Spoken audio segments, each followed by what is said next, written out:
What if your garden didn't thrive for just one season, but gave back all year long? While most growers chase short-term bursts, the Amish rely on a simple, seasonal system that keeps their harvest steady from January through December. No matter the weather, their land keeps producing, and these timeless habits show exactly how they do it. Most people think gardening starts when the snow melts, but the Amish know better. While your neighbor is still complaining about winter, these smart farmers are already 3 steps ahead, sitting by the fire with seed catalogs spread across their kitchen tables like battle plans. The secret weapon? January is planning month for the Amish. No digging, no planting, just pure strategy. The Amish treat their winter evenings like chess masters preparing for the World Championship. They sketch out where every single crop will go, calculating which plants played nicely together last year and which ones need a divorce. Picture an old Amish kitchen table covered in hand-drawn maps that would make military generals jealous. Every square inch of garden space gets assigned a purpose. Corn goes here because it needs full sun, beans climb there because corn stalks make perfect poles, and squash spreads over there where it can ramble without bothering anybody. Crop rotation is like musical chairs, except instead of music stopping, it's the nutrients running out. The Amish understand soil science better than most university professors. They know that corn sucks nitrogen out of dirt faster than teenagers empty refrigerators, while beans actually pump nitrogen back in through their roots. It's nature's own banking system, and the Amish have been making deposits and withdrawals for generations. A well-planned garden is like a good marriage. Everything has its place. Nobody fights over space, and if you do it right, you both get fed. But here's where it gets interesting. While modern gardeners panic buy seeds in March when stores run out of the good stuff, Amish families already have their heirloom varieties ordered and paid for. They know that Cherokee purple tomatoes and mortgage lifter varieties sell out fast, so they secure their seeds while everyone else is still making New Year's resolutions they won't keep. Buying seeds in January is like Christmas shopping in October. You get the best selection and sleep better at night. Tool maintenance happens now too because no Amish farmer wants to discover their favorite hoe has a broken handle when planting season arrives. Everything gets inspected, repaired, or replaced. Handles are sanded smooth, metal parts get oiled, and anything beyond fixing gets tossed into the scrap pile for melting down later. The compost bin construction phase begins in January's bitter cold. New bins get built from salvaged lumber and chicken wire, positioned where spring runoff will naturally water them.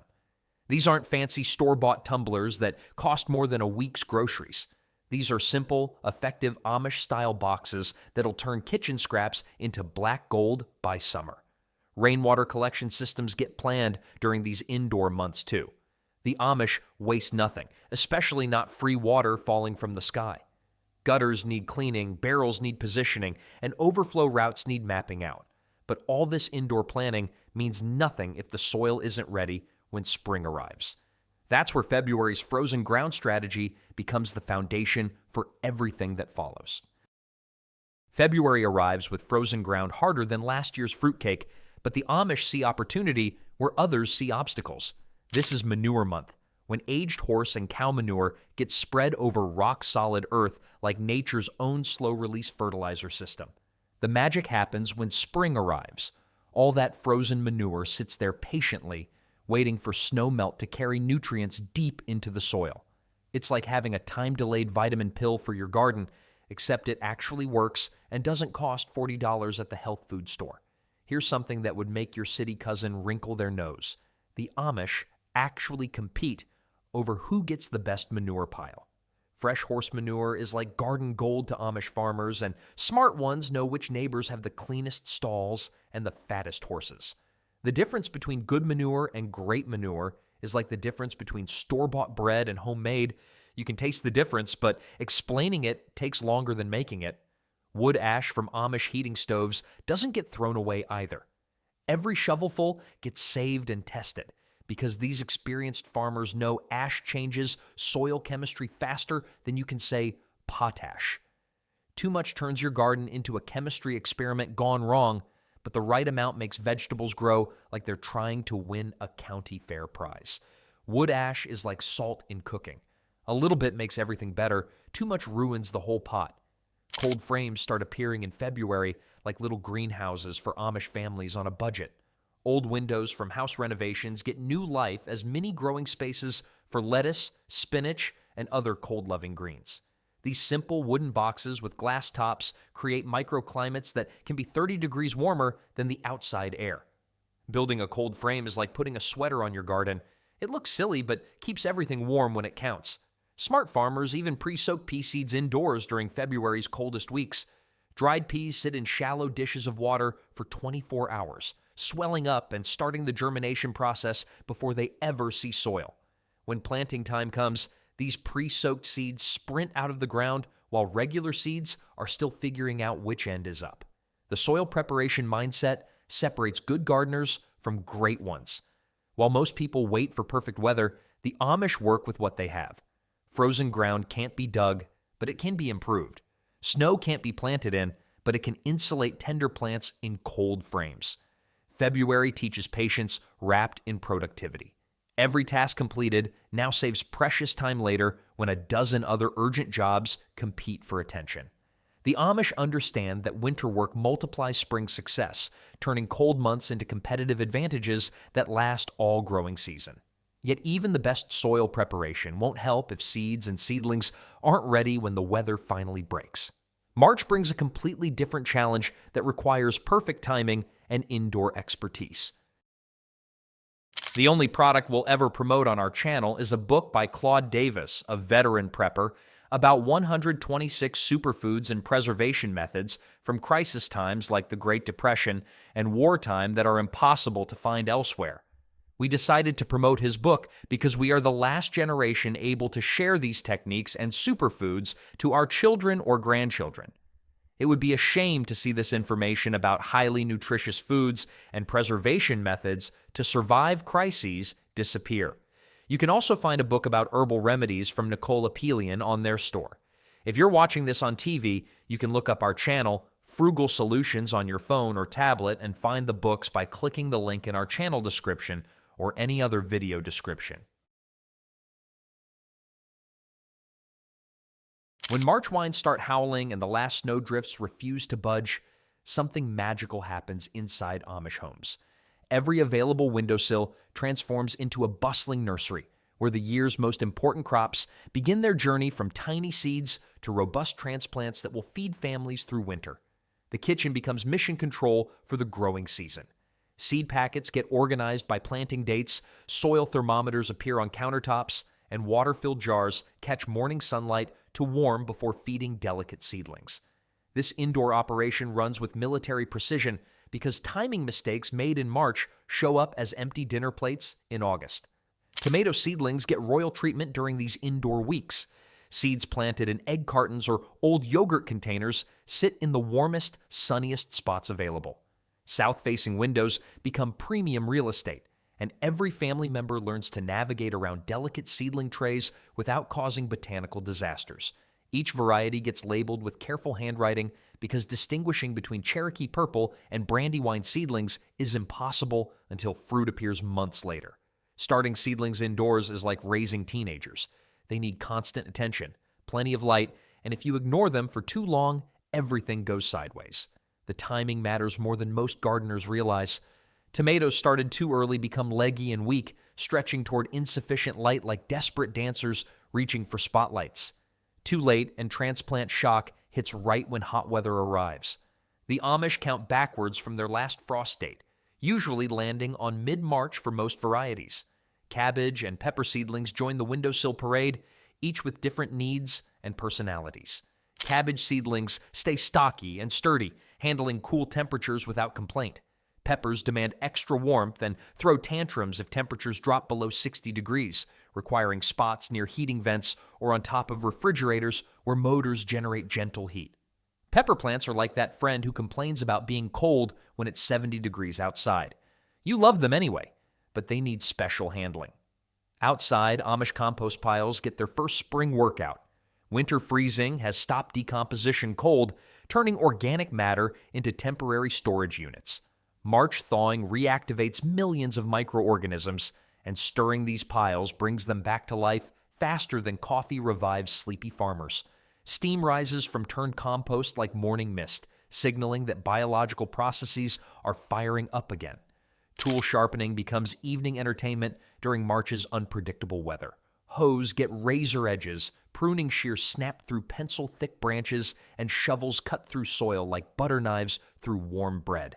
The Amish believe dull tools work twice as hard and accomplish half as much, which explains why experienced Amish farmers can accomplish more with hand tools than newcomers manage with power equipment.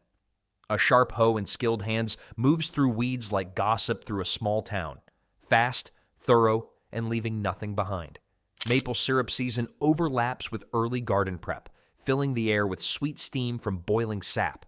This natural timing reminder tells experienced Amish farmers that soil will soon be workable, even when snow still covers half the garden beds. The same warming temperatures that get sap running also wake up earthworms and beneficial bacteria that have been sleeping through winter's frozen months. All this indoor preparation creates seedlings ready for transplanting and tools sharp enough for serious work. But when April finally arrives with workable soil, the real test begins. Getting everything planted before the narrow window of cool weather opportunity slams shut. April arrives like an overeager dinner guest, showing up when you're still cleaning the house but refusing to wait outside. The soil finally thaws enough for serious work, transforming from winter's concrete hard surface into the soft, workable earth that makes experienced farmers' hearts race with anticipation. This is when months of planning meet reality. Garden beds that look perfect on paper must accommodate the actual conditions April delivers. Soil that's too wet in low spots, too dry on southern slopes, and just right in that magical middle ground where smart farmers focus their earliest efforts. Cool weather crops get priority treatment because they actually prefer chilly mornings and crisp afternoons. Peas go in first, tough enough to handle light frosts that would kill tender plants instantly. These hardy vegetables laugh at temperatures that make tomatoes curl up and die, germinating happily in soil that's barely 40 degrees.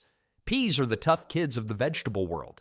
They show up early, don't complain about the cold, and mind their own business while growing. Onion sets get planted in perfectly straight rows, each bulb pressed into soft earth with just the tip showing. Experienced farmers plant thousands at a time, knowing that onions store well and trade even better. A successful onion harvest means flavoring for the entire year, plus extras for neighbors who planted too many tomatoes and not enough storage crops. The soil testing happens now with methods that would make laboratory technicians laugh, but work better than expensive equipment. Amish farmers grab handfuls of earth and squeeze it tight. Good soil crumbles when the fist opens, forming loose clumps that break apart easily. Too wet, and it forms sticky mud balls. Too dry, and it runs through fingers like sand. Carrot seeds present their own challenge because they're smaller than peppercorns and harder to space evenly. The Amish mix carrot seeds with sand or coffee grounds, making them easier to see and distribute. This simple trick prevents overcrowding that leads to stunted, twisted roots nobody wants to eat. Planting carrot seeds without mixing them is like trying to sprinkle salt evenly in the dark. You think you're doing fine until you see the results. Spinach gets special treatment because it bolts to seed faster than a spooked horse when hot weather hits. Multiple small plantings work better than one large patch, ensuring continuous harvests instead of a brief spinach explosion followed by months of nothing. Smart Amish farmers plant new rows every 2 weeks, creating a conveyor belt of fresh greens. Soil preparation becomes an art form during April's planting frenzy. Beds get raked smooth, removing rocks and debris that could interfere with germination. Old bed sheets and row covers stay handy for protecting young plants from unexpected late frosts that slip in like uninvited relatives who show up just when everything was going perfectly. Chickens earn their keep during soil prep by scratching through beds one final time, eating grubs and adding natural fertilizer with every step. This living cultivation system works better than any machine, improving soil while controlling pests through natural predation. Chickens in the garden are like having employees who work for scratch feed and actually improve the workplace while getting their jobs done. Wave planting separates smart Amish farmers from greedy ones. Instead of planting entire crops at once, experienced gardeners stagger plantings over several weeks. This prevents feast or famine harvests that overwhelm families with too much produce at once, then leave them empty-handed later in the season. But cool weather crops are just the opening act. When May arrives with consistently warm soil and vanishing frost danger, the real planting marathon begins with heat-loving crops that will carry the garden through summer's blazing months. The last frost date passes like a green flag at a racetrack, and suddenly, every Amish garden explodes into frantic activity. May brings the warm season planting rush that separates prepared farmers from those still scrambling to catch up. This is when winter's careful planning either pays off brilliantly or falls apart spectacularly. Soil temperature becomes more important than air temperature during these crucial weeks. Experienced Amish farmers stick their fingers deep into the earth every morning, testing for that magic warmth that means corn and beans will germinate instead of rotting.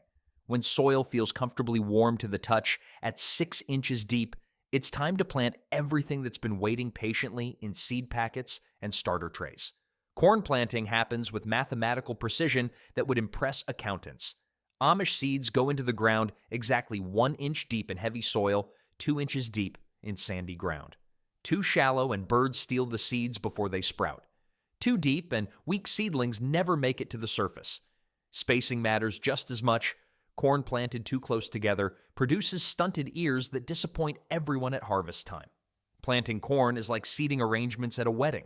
Get the spacing wrong, and nobody's happy with the results. Beans follow corn into the ground, but with completely different requirements. These nitrogen-fixing powerhouses prefer slightly cooler soil than corn, and they absolutely hate wet feet. Smart Amish farmers plant beans on raised rows or mounded soil that drains quickly after spring rains. Bush beans get planted in neat rows, while pole beans get positioned near sturdy supports that can handle 20-foot vines loaded with heavy pods. The Three Sisters planting method shows up in many Amish gardens during May's rush. Corn, beans, and squash planted together create a living support system that Native Americans perfected centuries ago. Corn provides poles for climbing beans, beans add nitrogen to feed hungry corn and squash, while squash spreads across the ground to suppress weeds and retain moisture. Potato planting requires timing that balances risk against reward. Plant too early, and late frosts kill tender shoots that emerge from warming soil. Wait too long, and tubers don't have enough cool weather to develop properly before summer heat arrives. The Amish plant potatoes when oak leaves reach the size of mouse ears, a natural timing signal that's proven reliable for generations. Potatoes are like teenagers. They need just the right conditions to thrive, and if you mess up the timing, you get attitude problems all season long. Cucumber and squash seeds go directly into warm soil because these heat lovers refuse to tolerate transplant shock. Hills of rich earth get prepared with extra compost, creating raised planting areas that warm faster and drain better than flat ground. Each hill gets planted with multiple seeds, then thinned to the strongest seedlings once germination proves successful. Marigolds and nasturtiums earn their space in May's planting schedule through pest control rather than food production. These companion flowers repel harmful insects while attracting beneficial ones that pollinate vegetables and eat garden pests. Marigolds planted between tomato rows reduce nematode damage, while nasturtiums near cucumber plants discourage cucumber beetles. Marigolds in the vegetable garden are like having a bouncer at a nightclub. They keep the troublemakers out while letting the good customers enjoy themselves. Compost tea brewing becomes a weekly ritual during May's planting intensive. Aged manure or finished compost gets soaked in water barrels, creating liquid fertilizer that feeds transplants without burning tender roots. This nutrient-rich tea costs nothing to make and works better than expensive commercial fertilizers that promise miraculous results. The planting marathon continues regardless of weather because May's narrow window won't wait for perfect conditions. Rain delays everything, but farmers work between showers, getting seeds into the ground whenever soil conditions allow. Muddy boots and dirty fingernails become badges of honor during these intense weeks, but getting everything planted is only half the battle. June brings scorching heat and summer storms that test every planting decision made during May's frantic rush. June arrives like a blast furnace, transforming gentle spring gardens into survival battlegrounds where only the smartest water management strategies keep plants alive through blazing afternoons and sweltering nights. The Amish have learned that June separates gardens that thrive from those that merely survive. Mulching becomes the difference between success and failure during June's heat waves. Thick layers of grass clippings, straw, and shredded leaves get spread around every plant like protective blankets that lock moisture into the soil. This organic armor keeps root zones 20 degrees cooler than bare earth, while preventing precious water from evaporating during scorching summer days. The timing of mulch application requires careful judgment. Apply it too early, and cold soil stays cold longer, slowing plant growth when every day matters. Wait too long, and plants suffer heat stress before protection arrives. Experienced farmers watch soil temperature and plant development, applying mulch when warm season crops are established, but before brutal heat arrives. Mulching in June is like putting on sunscreen at the beach. You can do it after you start burning, but it works a lot better if you think ahead. Watering strategies separate amateur gardeners from professionals during summer's demanding months. The Amish water deeply but infrequently, encouraging roots to grow deep instead of staying near the surface where heat damage is most severe. Shallow, frequent watering creates weak plants that suffer badly when irrigation schedules get disrupted. Early morning watering happens before sunrise, when temperatures are coolest and winds are calmest. Water applied during daylight hours evaporates quickly, wasting precious resources while leaving plants thirsty. Evening watering stays on foliage too long, creating perfect conditions for fungal diseases that destroy crops faster than drought. Climbing beans get trained up sturdy poles during June's establishment period, creating vertical gardens that maximize space while providing natural shade for ground-level crops. These living umbrellas reduce soil temperature while producing food high above competing weeds. Bean poles need to be 8 feet tall minimum, because vigorous varieties easily reach 20 feet when growing conditions are favorable. Training beans up poles is like teaching kids to climb trees. A little guidance early saves a lot of untangling later. Flat stones placed around tomato plants serve multiple purposes during June's temperature extremes. These thermal masses absorb heat during blazing afternoons, then release warmth slowly during cooler nights, extending the growing season while protecting roots from temperature swings. Stones also reflect light up onto lower leaves, increasing photosynthesis while preventing soil erosion during heavy summer storms. Shade cloth made from old bed sheets appears over tender crops when temperatures soar above 90 degrees for several consecutive days.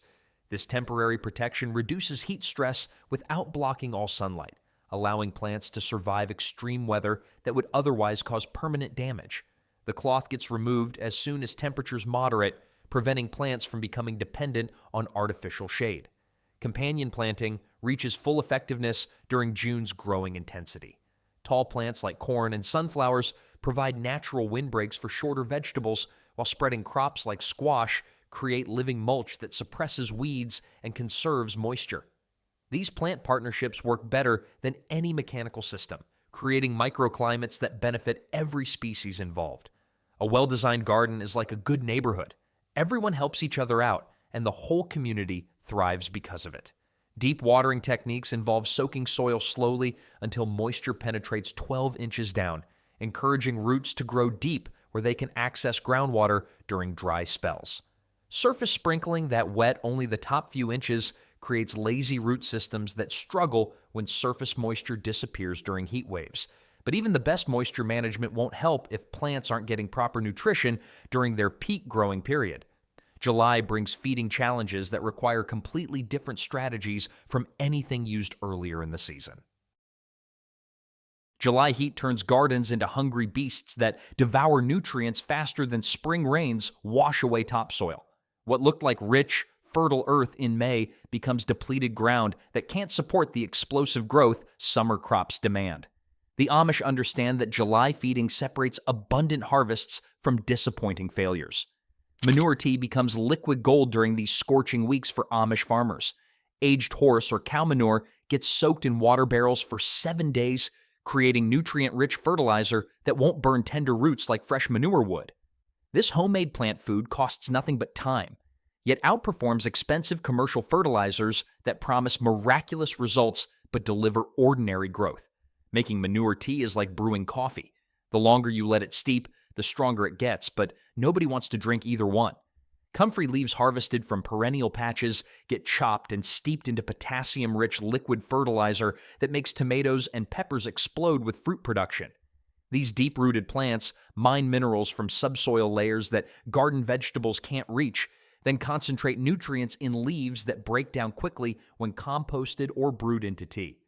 Bi-weekly feeding schedules keep plants growing vigorously without overwhelming them with too much nutrition at once.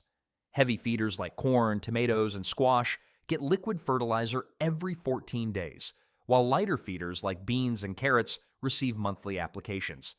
Amish farmers know that overfeeding causes more problems than underfeeding, creating lush foliage with poor fruit production. Feeding plants is like feeding teenagers. Too little and they complain constantly. Too much and they get lazy and stop producing. Weeding becomes a daily ritual during July's intense growing period because waiting for weekly sessions allows weeds to establish root systems that compete seriously with desired crops. 5 minutes spent pulling small weeds each morning prevents hours of difficult work later when invasive plants become entrenched. The Amish weed when soil is slightly moist, making roots easy to pull without breaking off at ground level. Dry soil holds roots too tightly, while muddy conditions create compaction problems that damage soil structure. Early morning weeding right after dew forms, but before heat becomes unbearable, provides perfect conditions for quick, effective weed removal. Heavy vines like melons, cucumbers, and winter squash need extra support during July's rapid growth phase.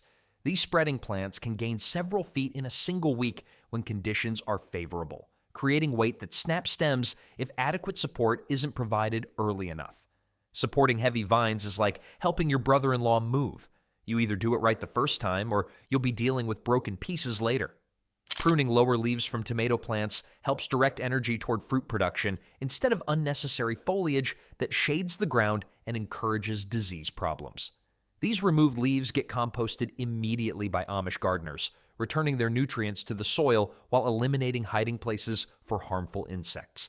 But July's intensive feeding and maintenance sets up the crucial transition period when Amish gardens shift from growth mode into harvest production that will determine winter food security. August transforms gardens from growing experiments into food production factories, where every decision determines whether Amish families eat well through winter or struggle with empty pantries. This month demands split-second timing as crops ripen faster than they can be processed, while new plantings must get established before autumn's shortened growing season arrives. Harvest timing becomes more critical than planting schedules because overripe vegetables lose quality rapidly, while underripe produce won't store properly through winter months. Experienced Amish farmers develop the skill to judge perfect ripeness by touch, smell, and appearance rather than relying on calendar dates that vary with weather conditions. Harvesting vegetables is like picking fruit from your neighbor's tree. Timing is everything, and if you wait too long, somebody else gets the good stuff. Succession planting reaches peak importance during August's dual demands of harvesting mature crops while establishing new ones for fall production. Beds cleared of spent spring vegetables get replanted immediately with quick-growing crops like lettuce, radishes, and spinach that mature before hard frost arrives. Soil preparation between crops happens rapidly but thoroughly in Amish gardens. Finished compost gets worked into cleared beds, providing nutrition for new plantings while improving soil structure damaged by months of root growth and heavy watering. This quick turnaround keeps soil biology active instead of allowing it to go dormant between growing seasons. Cool season vegetables planted in August's heat require special protection until temperatures moderate in September. Shade cloth, frequent watering, and careful timing help tender seedlings establish root systems before cooler weather arrives. These fall crops often taste better than spring plantings because they mature during ideal growing conditions. August planting is like starting a campfire in the rain. It takes extra effort and careful attention, but the results are worth the trouble. Root cellars get organized and cleaned during August's harvest rush, preparing storage spaces for the winter food supply that's rapidly accumulating in Amish households. Temperature and humidity control become critical for long-term storage success, requiring ventilation adjustments and moisture management that preserves vegetables for months. Seed saving begins in earnest as favorite varieties reach perfect maturity for collecting genetic material for next year's garden. Lettuce, beans, peas, and herbs produce seeds easily, while tomatoes and peppers require more complex processing to ensure viability through winter storage. Saving seeds is like keeping family recipes. You pass along the best ones and hope somebody remembers to use them properly.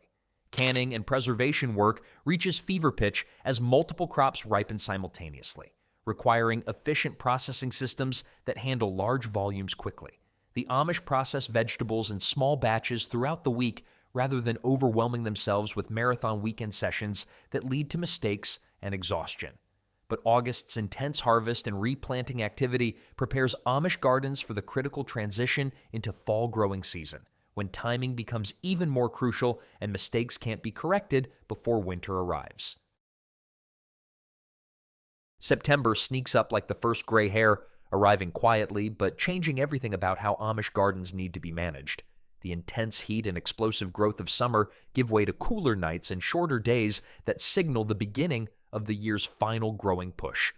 Smart Amish farmers use September's moderate temperatures to establish crops that will thrive when October brings the first serious frosts.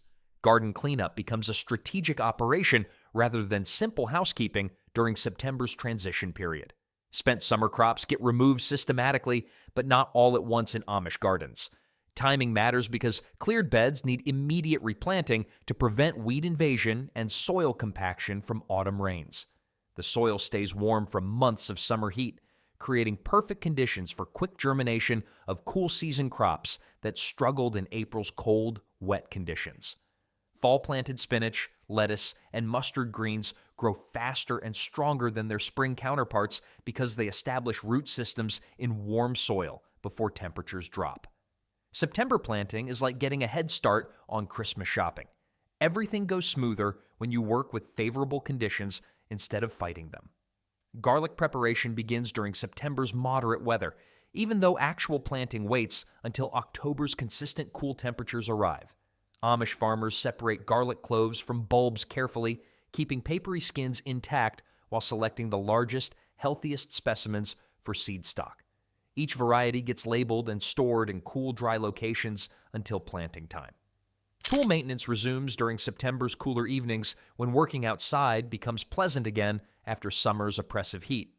Hoes get resharpened after months of constant use. Hand tools receive thorough cleaning and oiling, and wooden handles get sanded smooth where splinters have developed from heavy summer work. Maintaining tools in September is like tuning up your car before winter. You can skip it and hope for the best, or do it right and avoid problems later. Shallot and onion sets planted during September's favorable conditions establish strong root systems before winter dormancy, then explode into growth when spring arrives. These early plantings produce larger bulbs than spring-planted sets because they get a full growing season instead of starting late and fighting summer heat.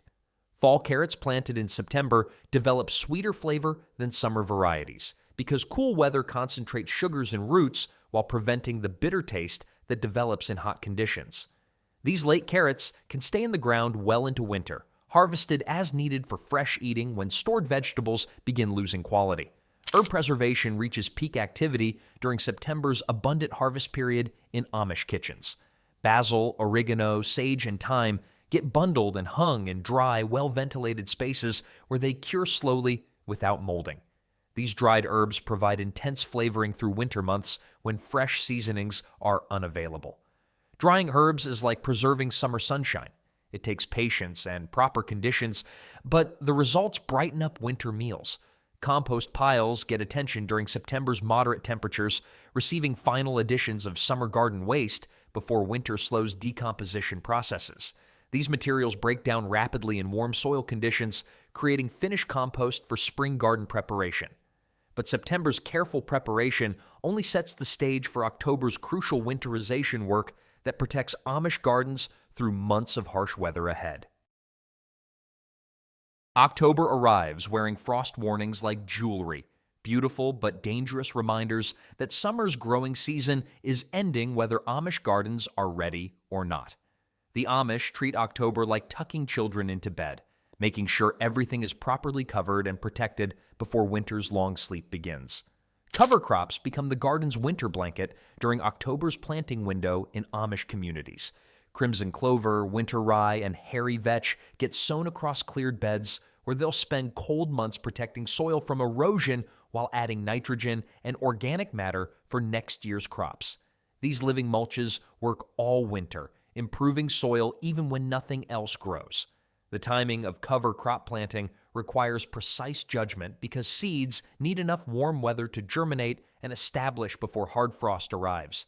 Plant too early, and cover crops compete with fall vegetables still producing food. Wait too long and seeds won't germinate in cold soil, leaving beds bare and vulnerable to winter damage. Planting cover crops is like buying insurance. You hope you won't need the protection, but you'll be grateful to have it when trouble arrives. Leaf collection becomes a treasure hunt during October's natural bounty period. While suburban neighbors bag fallen leaves for trash pickup, smart Amish farmers gather this free organic matter for garden improvement. Oak and maple leaves break down slowly, providing long-term soil conditioning, while thinner leaves from fruit trees decompose quickly, adding nutrients rapidly.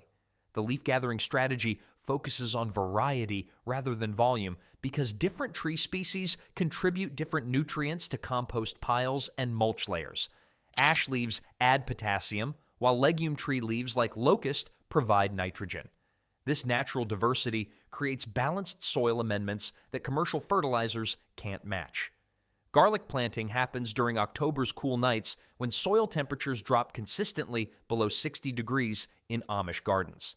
Each clove gets planted pointed end up, 4 inches deep, spaced 6 inches apart in rows wide enough for spring cultivation.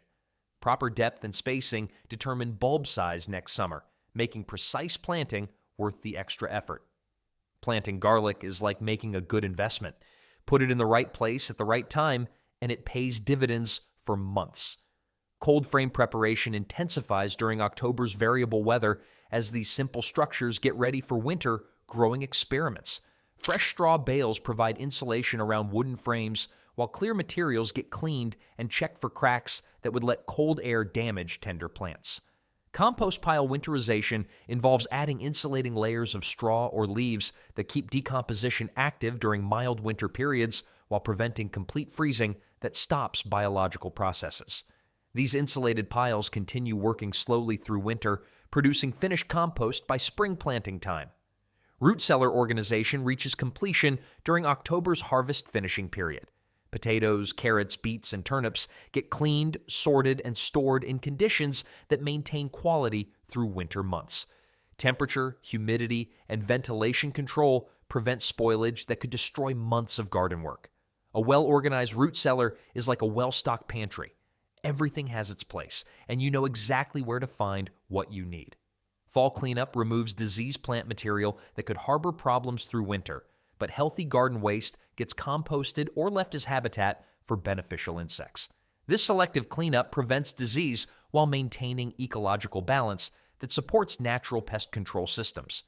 October's protective work creates the foundation for winter survival, but November brings the final organizational tasks that determine how smoothly spring preparations will proceed when the growing season returns to Amish farms.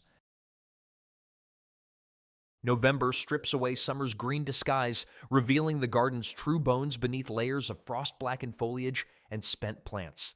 This naked honesty forces Amish farmers to confront what worked brilliantly and what failed miserably during the growing season that's now ending with winter's first serious bite.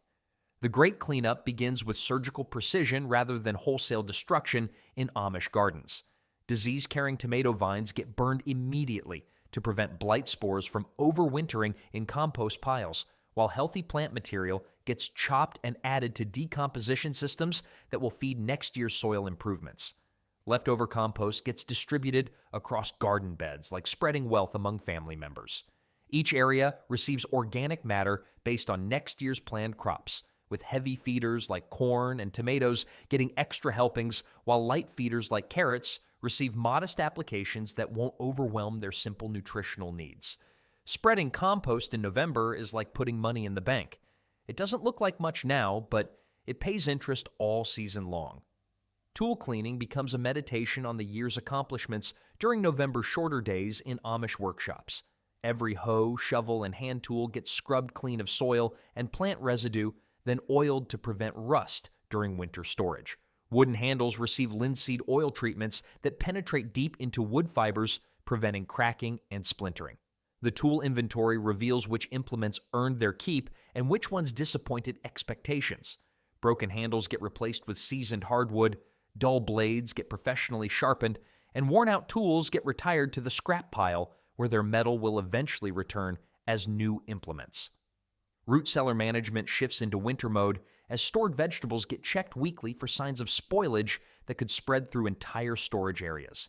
Potatoes showing green spots get removed immediately, while carrots beginning to soften get moved to immediate use storage, where they'll be consumed before deterioration progresses. Managing a root cellar is like being a librarian. Everything needs organizing, regular checking, and immediate attention when problems develop. Seed swapping reaches peak activity during November's social gatherings when Amish families share successful varieties while trading away excess seeds they won't need. These exchanges preserve genetic diversity while building community connections that extend far beyond simple plant material transactions. The seed trading protocols follow unwritten rules developed over generations in Amish communities.